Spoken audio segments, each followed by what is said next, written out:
आठराखीन मालिकेचा आजचा भाग खूपच जास्त जबरदस्त आहे, ज्यामध्ये खरं तर आता कशा पद्धतीने या मामीने स्वतःला त्रास करून घेतलाय आणि सोबतच भाग्याच्या नशिबाचं पुढं काय झालंय हेच आपण आता या भागामध्ये पाहणार आहोत. सो व्हिडिओ शेवटपर्यंत बघा. चला तर मग आजच्या आपल्या भागाला सुरुवात करूया. सगळ्यात आधी आपण पाहतो की त्यांच्या आईने पैशासाठी ऐन लग्न मंडपात तमाशा केलेला असतो.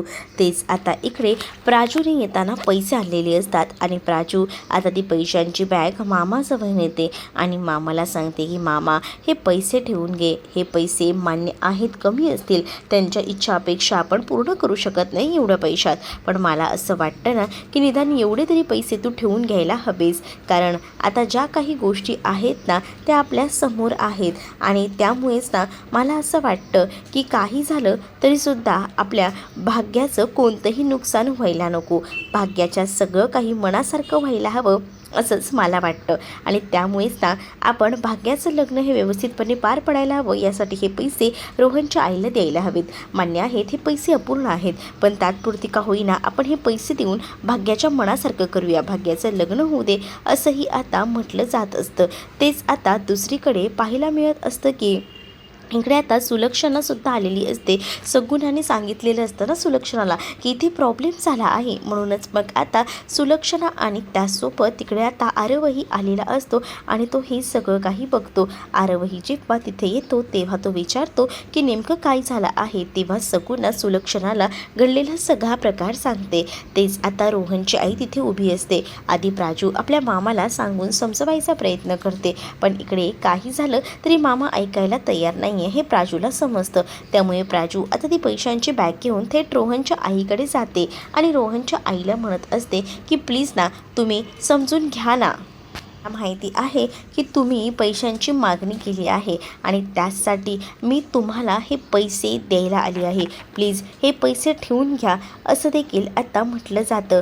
मग तेच जेव्हा हे सगळं काही बोललं जातं ना, प्राजक्ता मात्र विनवणी करत सांगत असते की प्लीज काही झालं तरीसुद्धा प्लीज तुम्ही ठेवून घ्या हे पैसे. मान्य आहेत, हे पैसे कमी आहेत, पण माझ्या भाग्याच्या सुखापुढे ना काहीसुद्धा किंमत नाही आहे यांची. म्हणजेच भाग्याचं सुख जे आहे ते आमच्या साठी महत्त्वाचं आहे आणि हे लग्न असं ऐन लग्न मंडपात मोडायला नको एवढंच आम्हाला वाटतं. मग आता हे किती पैसे आहेत असं देखील रोहनची आई विचारत असते. तेव्हाच ना प्राजक्ता सांगते की 8 लाख रुपये आहेत. 8 लाख भेटल्याबरोबर आता खूपच जास्त आनंद जो काही आहे तो आता झालेला असतो. इकडे असणाऱ्या या रोहनच्या आईला जाऊ दे 8 लाख तर 8 लाख तेवढे तर भेटलेत, पण इकडे आता ही तृप्तीसुद्धा खूप जास्त खुश असते, कारण तृप्तीला आता यातले 2 लाख रुपये भेटणार असतात, त्यामुळे तिला आनंद झालेला असतो.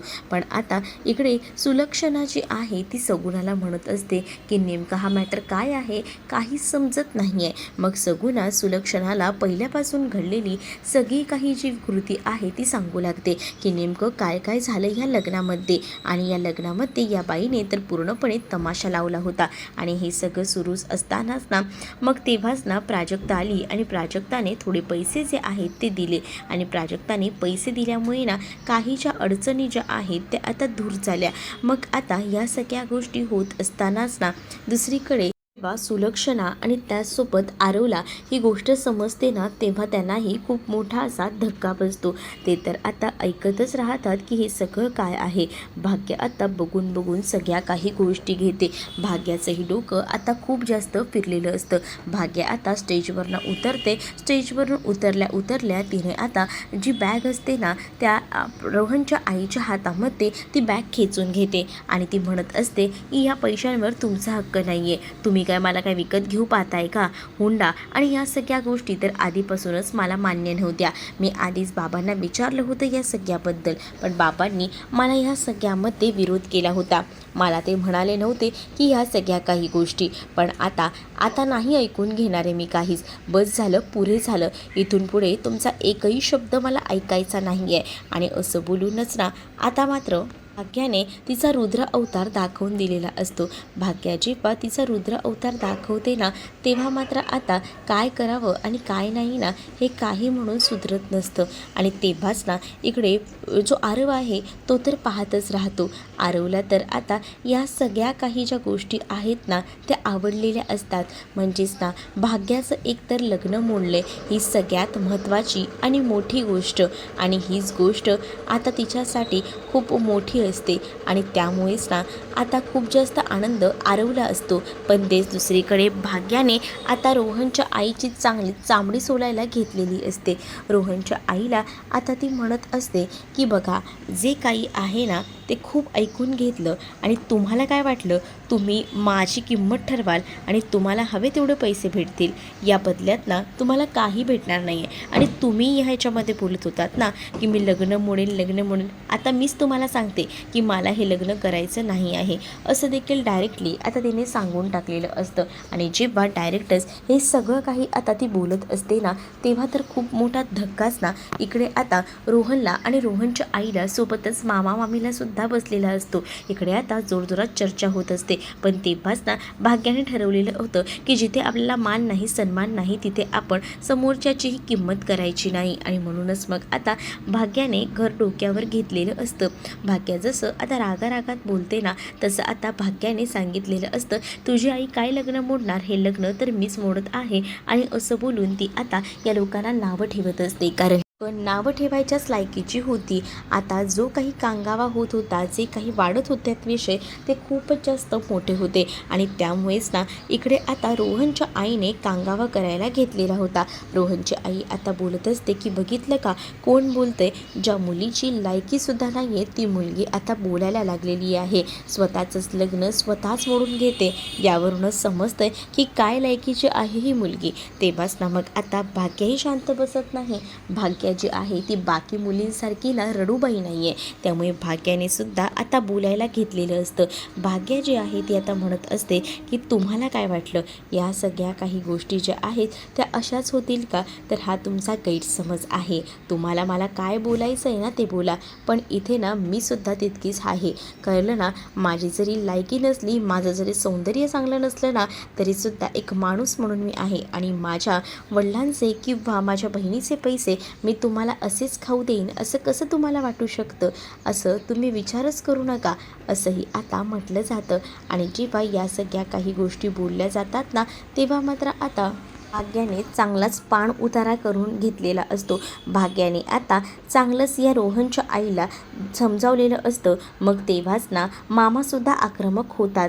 कारण आता मामांनासुद्धा कळलेलं असतं ना की हे सगळं काय आहे आणि काय नाही ते. आणि त्यामुळेच ना मामाही आता बाजू घेऊन बोलू लागतात. मामा जेव्हा या सगळ्या काही गोष्टी बोलतात ना, तेव्हा मात्र आता मामाने रोहनच्या आईला सुनावलेलं असतं. आणि ते तर बेधडकपणे आता सांगत असतात की तुम्ही जे काही म्हणताय ना की माझ्या मुलीची लायकी वगैरे काढून, हा हे तुमचं आहे. कारण आहे ना, मुळात तुम्हाला सांगू, तुमच्या ज्या काही सवयी आहेत ना या मागायच्या, पहिल्यांदा माझी मुलगी बोलते ते एकदम बरोबर मला वाटते. कारण तुम्ही पैशासाठी हापापलेले आहात. आता तुमच्या पैशांच्या मागण्या मी मान्यही केल्या असत्या, पण उद्या जाऊन जर तुम्ही अजून मागण्या केल्या असत्या ना, आणि जर त्या मी पुरवल्या नसत्या, तर नक्कीच ना तुम्ही माझ्या मुलीला त्रास दिला असता, तुम्ही माझ्या मुलीला छळलं असतं, हे सुद्धा मला तितकंच माहिती आहे. आणि त्यामुळे ना माझ्या मुलीने हे लग्न मोडलंय ना, ते एका अर्थी बरंच झालंय. काही मुलींना अशाच बिचाऱ्या सगळं काही सहन करत राहतात. तुमच्यासारखी लोक अजूनही या जगात आहेत जी की फक्त हुंड्यासाठी हापापलेली असतात. हुंड्याचा पैसा मागतात आणि त्याचबरोबर हुंडा नाही दिला तर मुलीला त्रास देतात. आणि अशी माणसं ना मी बरीच बघितली आहेत, आणि त्यात तुम्हीसुद्धा आहात. तेच आता भाग्याही बोलत असते की असल्या माणसांना ना हुंडा करतच बसू द्यायचं, आपण ह्यांना एकही रुपया द्यायचा नाही. मला तर असल्या घरात सून म्हणून जायचंही नाही आहे. जिथे माझी कदर, माझी किंमत केली जात नाही ना, तिथे मला एकही क्षण थांबायचं नाही आहे बाबा. मला ह्यांच्या मुलासोबत म्हणजेच या रोहनसोबत लग्न करण्यामध्ये कोणताही इंटरेस्ट नाही आहे. अरे तू काय बोलणार रे, माझ्याशी लग्न करणार नाही ते मीच सांगते. मलाच तुझ्याशी लग्न करायचं नाही आहे आणि तुझ्याबरोबर कोणताही इंटरेस्ट नाही आहे. माझ्या माझ्यासाठी जो मुलगा असेल ना तो असाही माझ्या रंगरूपावर ना मला स्वीकारेल असा मी बघेन. कारण मला ना हे असे रूपावर ना हिणवणारे आणि फक्त पैशांसाठी हापापलेली माणसं ना बिलकुलही आवडत नाही. आणि त्यामुळेच ना आता भाग्याने स्वतःच्या मुंडाव्या काढलेल्या असतात आणि डायरेक्टली आता त्या रोहनच्या तोंडावर फेकून दिलेल्या असतात. आणि त्याचबरोबर ती प्राजक्ताचा हात धरते आणि प्राजक्ताला ती आता बाहेर घेऊन जात असते. प्राजक्ताला सुद्धा भाग्याचं हे वागणं बघूनच ना एकदमच वेगळं वाटत असतं, भारी वाटत असतं. कारण हे सगळं ना भाग्याच बोलू शकत होती, पण भाग्या जे काही बोलली होती ना तेव्हामुळे आता सगळं जे हॉलमध्ये लोक असतात ना ती आता टाळ्या वाजवत असतात. आणि जेव्हा सगळीजणं टाळ्या वाजवतात ना तेव्हा मात्र आता याही प्राजूचा हात धरून बाहेर निघून जाते. आणि तेव्हाच इकडे जशी भाग्या बाहेर जाते तेव्हा कौस्तुभकडे ना ती आता स्कूटीची चावी मागत असते. कौस्तुभ म्हणत असतो की तुझं काय चाललंय, कशाला हवी तुला चावी वगैरे, थांब शांत बस. पण आता इकडे काही केल्या ती ऐकायला तयार नसते. भाग्याने कशीबशी कौस्तुभकडनं तर चावी मिळवलेली असते आणि चावी घेऊनच ना ती आता तिकडनं बाहेर पडायचं ठरवते. तेच इकडे असणारी ही जी प्राजू आहे ती तिला थांबवायचा प्रयत्न करत असते, पण भाग्या तिचं काही ऐकत नाही. भाग्या सरळ तिला म्हणत असते की मला ना तू आता कोणत्याच गोष्टी सांगू नको, मला थोड्या वेळासाठी का होईना एकटीला राहायचं आहे, सो मला थोडा वेळ एकटीला राहायला दे असंही आता म्हटलं जातं. आणि असं बोलूनच ना आता तिकडनं भाग्या आपली स्कूटी घेऊन निघून गेलेली असते. आता सुलक्षणा आणि आरव बाहेर असतात. मग आता सुलक्षणा म्हणत असते की काय झालंय ग. मग तेव्हाच ना सुलक्षणाला प्राजक्ता सांगत असते की आता माझी भाग्या कुठे गेली काहीच कळत नाही. तेच आता मामीसुद्धा त्या लग्न मंडपातून बाहेर आलेली असते आणि तिने सुद्धा रिक्षा केलेली असते आणि ती निघून जाते. आता मामीला सुद्धा नक्कीच वाईट वाटलं असणारे, हे लग्न मोडलं म्हणून मामी म्हणून गेली असणारे या गोष्टी आता माहिती झालेल्या असतात. तेच आरव ना इकडे प्राजूला म्हणत असतो की 1 मिनिट थांब, मला सांग की तुझी बहीण कुठे गेली असेल, तुला काही माहिती आहे का. तेव्हाच ना प्राजू त्यांची नेहमीची समुद्राकाठाकडची जागा सांगते. मग तो म्हणतो की तू काळजी करू नको, मी पटकन माझ्या गाडीने जाऊन बघतो. बघतेच आता सुलक्षणा तिथे उभी असते. सुलक्षणा तिथे जशी उभी असते ना तसं आता प्राजूला ती म्हणत असते की तू जरा थांब, तू शांत हो. आणि असं बोलून ती आता सांगत असते की तू घरी जा आणि थोडा आराम कर. मग प्राजक्ता लगेचच तिकडनं रिक्षा पकडते आणि जायला निघते. आता इथे सगुणा आलेली असते आणि ती म्हणत असते की आता काय करायचं ठरवलंय तुम्ही, कारण तुम्हाला तर चांगलंच माहिती आहे की तुम्ही विचार करत होतात की भाग्याचं लग्न झालं की तुम्ही अलोकसाठी प्राजक्ताला मागणी घालायला जाणार आहात. पण आता हे सगळं काही कसं शक्य होणार आहे, तुम्हीच थोडा विचार करा ना. आता हे तर लग्न ऐन लग्न मंडपात मोडलेलं आहे आणि त्यामुळे आता हिच्यासोबत परत कोण लग्न करायला तयार होणार आहे असंही सगुणा सुलक्षणाला बोलते. सुलक्षणासमोर सुद्धा आता मोठं आव्हान असतं. तेच आता चारू मामी जी आहे ती घरी आलेली असते आणि जशी ती आता घरी येते ना तसं मात्र आता प्राजक्ताही तिच्या मागोमाग घरी आलेली असते. प्राजक्तामुळेच हे लग्न मोडलंय ना हे कुठेतरी मनामध्ये आता या मामीने ठासून घेतलेलं असतं. मामी आता विचारत असते की भाग्या कुठे आहे. तेच आता भाग्या 2 व्हीलरवर कुठेतरी गेली आहे. मी तुझ्या मागे आले, मला असं वाटतं की तुझ्याशी थोडं बोलावं. मग आता तेच ना चारू म्हणत असते की मला तू काहीच बोलू नकोस. आणि असं बोलून ना ती आपल्या रूममध्ये निघून जाते आणि स्वतःला तिने लॉक करून घेतलेलं असतं. जसं आता तिने स्वतःला लॉक करून घेतलेलं असतं ना तसंच आता जोरजोरात प्राजू दार वाजवत असते. प्राजू म्हणत असते की मामी प्लीज असं करू नकोस, दार उघड. आणि प्राजू दार वाजवत असली तरीसुद्धा मामी आता दार उघडायला तयार नसते, कारण मामीने स्वतःला रूममध्ये बंद करून घेतलेलं असतं. तेच आता हॉलमधून सुद्धा बाकी घरातले मेंबरसुद्धा आलेले असतात आणि तेव्हाच ना मामी हिने आतमध्ये स्वतःला बंद करून घेतले, ती दारच उघडत नाहीये असं आता प्राजू सांगत असते. प्राजू जेव्हा या सगळ्या काही गोष्टी सांगते तेव्हा मात्र आता मग विचारतो की भाग्या कुठे आहे. तेव्हाच प्राजू सांगते की भाग्या तर 2 व्हीलरवर बसून कुठेतरी गेली आहे, पण सुलक्षणा मॅडमचा जो धाकटा मुलगा आहे ना तो गेला आहे आपल्या भाग्याला शोधायला, त्यामुळे टेन्शन नाही. पण आता मामीचं काय करायचं, मामीने स्वतःला बंद करून घेतलेलं असतं. तेच आता इकडे सगळीजणं मामीला सांगत असतात की दार उघड. तेच आता तृप्ती जी आहे तिकडे आता कौस्तुभला बाजूला करत असते आणि कौस्तुभला सांगत असते की तू कुठे चाललायस, तू ये बाजूला. आणि असं बोलून ती आता त्याला बाजूला घेऊन जाते. तेच आता तुझं ह्या सगळ्यामध्ये काय चाललं आहे? इथे एकतर ना मला माझ्यासाठी ना माझी आई महत्त्वाची आहे आणि तू तू मला इथून लांब का करतेस असाही प्रश्न आता त्याने केलेला असतो. तेच आता ती म्हणत असते, मग काही तुला इथेच उभं राहायचं आहे का? इकडे मात्र आता चारूला ऐन लग्न मंडपात हे लग्न मोडलेलं असताना त्याचा त्रास होत असतो. म्हणूनच ती दाराकडे बसून रडत असते आणि ती स्वतःला ह्या सगळ्याचा त्रास करून घेत असते. कारण तिला ना आता तिच्या मुलीची काळजी असते. म्हणजेच आता पुन्हा एकदा आपल्या मुलीचं लग्न कसं होईल, काय होईल, ह्या सगळ्यामुळेच ना आता तिला वेड लागलेलं असतं. काही गोष्टी ज्या आहेत ना त्या आता कळत नसतात आणि त्यामुळेच ना आता ती रडत असते. तेच आता आरव हा भाग्याला शोधायला गेलेला असतो. मग आता दुसरीकडे पाहायला मिळत असतं की तृप्तीने कौस्तुभला बाजूला घेतलेलं असतं आणि तुला तुझ्याबद्दल काहीच वाटत नाही का रे? अरे तू तुझा विचार कर ना, तुझ्याबद्दल तर तू कोणालाच काहीच पडलेली नाही आहे. मग आता तू तरी एवढा विचार का करत बसलायस? म्हणजे तू बघ ना, आता तुला त्या शेठला पैसे द्यायचेत. आता पैसे भेटणार होते, हातातनं पैसेसुद्धा गेले. त्या रोहनच्या आईकडनं मी 2 लाख मिळवणार होते, पण तुझ्या बहिणीला किती माज आहे रे? तुझ्या बहिणीला कसला एवढा गर्व आहे? तिच्या सौंदर्याचा गर्व आहे का? ते सौंदर्य तिला तिच्याकडेच ठेवायला सांग. काय होणार आहे तिचं आता लग्न? ऐन लग्न मंडपात तिने लग्न मोडलंय आणि या सगळ्याचे परिणाम काय होणार आहेत कळत आहेत का? आता तेव्हाच ना इकडे आता कौस्तुभ बोलत असतो की मला काही चुकीचं केलंय ना असं तिने वाटत नाही आहे. जे काही केलंय ते तिने बरोबर केलंय असं देखील कौस्तुभ जो आहे तो आता तृप्तीला बोलत असतो.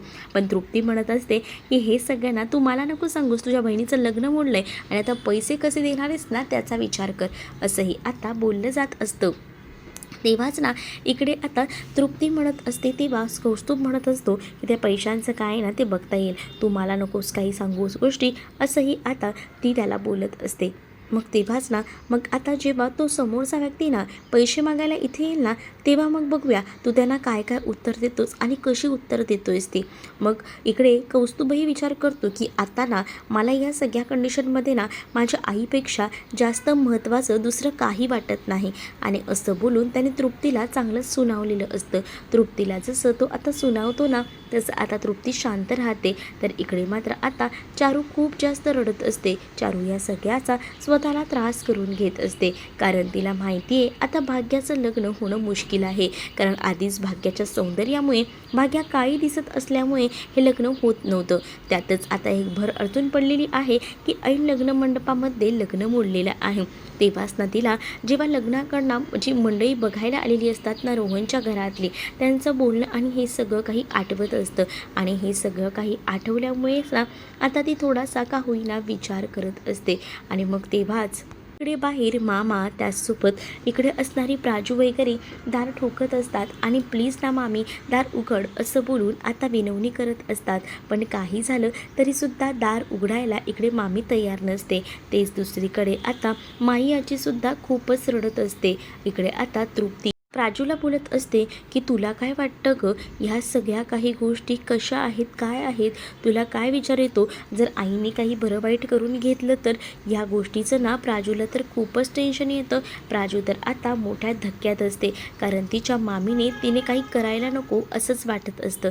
इकडे मामी खूपच जास्त रडत असते. मामीने जसा जोरजोरात आक्रोश करायला घेतलेला असतो ना तसं मात्र आता इकडे प्राजूसुद्धा जोरजोरात दार वाजवत असते आणि आपल्या सांगत असते मामीला की प्लीज मामी दार उघड, मामी प्लीज माझं ऐक, असं करू नकोस असं बोलूनच ना आता मात्र ती जोरजोरात दार वाजवत असते. पण मामी बोलत असते की मला एकटीला सोडा, प्लीज प्लीज नका वाजवू दार, मला थोडा वेळ एकटीला राहू दे, असं देखील आता मामी रडत रडत बोलत असते.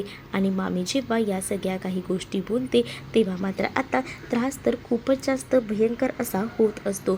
तेच आता मामी रडत असताना बाहेर प्राजूने आता मामीला शपथ दिलेली असते आणि मामीला सांगितलेलं असतं की मामी तुला शपथ आहे, हां भाग्याची शपथ आहे, आताच्या आता दार उघड. आणि असं बोलून तिने आता दार उघडायला तिला मुद्दामून सांगितलेलं असतं. पण तरीसुद्धा ना अजूनही काही झालं तरी दार काही उघडलेलं नसतं मामीने आणि त्यामुळेच ना आता खूपच टेन्शनचं वातावरण झालेलं असतं. काही केल्या कळत नसतं की काय करावं ते. तेच आता भाग्या तिकडे समुद्र किनाऱ्यावर गेलेली असते, कारण तिला स्वतःला आता एकटीला राहायचं असतं आणि यासाठी तिने स्वतःला थोडंसं वेगळं ठेवायचं ठरवलेलं होतं. तेच पुढील भागामध्ये आपल्याला पाहायला मिळत असतं की आलोकबद्दल ना उगाच असता नको ते घरातले नोकर बोलत असतात. मग आलोकने त्यांची धुलाई केलेली असते. तेच आता भाग्याला घेऊन आरव पुन्हा घराकडे निघालेला असतो. त्यांची थोडीशी नोकझोक होते. तेव्हाच ना भाग्या आता तिचा डॅशिंग लुक इकडे आरवला सुद्धा दाखवते. पण आरवला ना खूपच भारी वाटत असतं की भाग्याचं हे रूप पाहून भाग्या आता आपलीच होईल ही कुठेतरी त्याला आशा असते आणि त्यामुळेच ना आता ती खूपच जास्त तो खुश असतो. आता तो दोघंही जण पुन्हा एकदा घरी येतात. तेच प्राजू आरवला थँक्यू असं बोलते. भाग्याने येऊन घट्ट अशी प्राजूला मिठी मारलेली असते आणि प्राजू आता आरवला थँक्यू असं बोलून त्याचे आभार मानू लागते. भाग्यासुद्धा आता आरवकडे बघत असते. आता भाग्या आणि आरवची केमिस्ट्री कशी खुलत जाणार हे येणाऱ्या भागांमध्येच आता आपल्याला पाहायला मिळणार आहे. तुम्ही जर आपल्या चॅनलवर नवीन असाल तर चॅनलला नक्कीच सबस्क्राईब करा. चला तर मग भेटूया पुढच्या भागामध्ये. तोपर्यंत टाटा बाय. व्हिडिओ आवडला असेल तर लाईक करायला विसरू नका.